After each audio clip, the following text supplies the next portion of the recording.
Hi friends, എല്ലാവരും ഹാപ്പിയാണ്, ഹെൽത്തിയാണെന്ന് വിചാരിക്കുന്നു. നമ്മൾക്ക് ഒരു കുഞ്ഞ് ജനിച്ചു കഴിഞ്ഞാൽ കൂടുതലും ഒരു കുഞ്ഞായിട്ടുള്ള ആളുകൾ, ഒറ്റ മോളുള്ളവർ ആ കുട്ടിയെ ഒരു ഫ്രീഡവും കൊടുക്കാതെ അടക്കി പിടിച്ച് നമ്മളുടെ ഇഷ്ടത്തിന് വളർത്തും. നമ്മൾ ആ വളർത്തുന്നത് ഒരിക്കലും ശരിയായ രീതിയല്ല. കാരണം ആ കുഞ്ഞിൻ്റെ ഫ്രീഡത്തിനനുസരിച്ച് നമ്മൾ വളർത്തിയില്ലെങ്കിൽ പിന്നീട് വളർന്ന് വലുതാവുമ്പോൾ ആ കുട്ടിക്ക് ഒരു ധൈര്യം ഉണ്ടാവില്ല, ഒന്നും ചെയ്യാനുള്ള ഒരു എനർജി ഉണ്ടാവില്ല. പല പല പ്രോബ്ലങ്ങൾ ആ കുട്ടിക്ക്.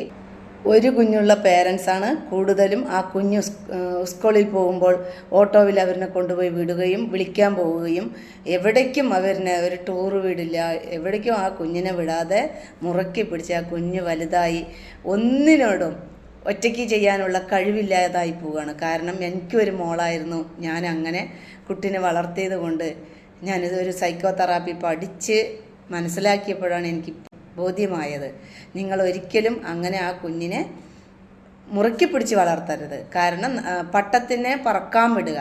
കാരണം ആ നൂൽ ചരട് മാത്രം നമ്മുടെ കയ്യിൽ പിടുത്താൽ മതി. എന്നാൽ മാത്രമേ ആ കുഞ്ഞ് വളർന്ന് വലുതാകുമ്പോൾ അവർ വലിയ നിലയിലെത്താനും അവർക്ക് നല്ല ധൈര്യം ഉണ്ടാവാനും സാധിക്കുകയുള്ളൂ. എൻ്റെ വീഡിയോ ഇഷ്ടമായാൽ ലൈക്ക് ചെയ്യൂ, സബ്സ്ക്രൈബ് ചെയ്യൂ. Thank you all.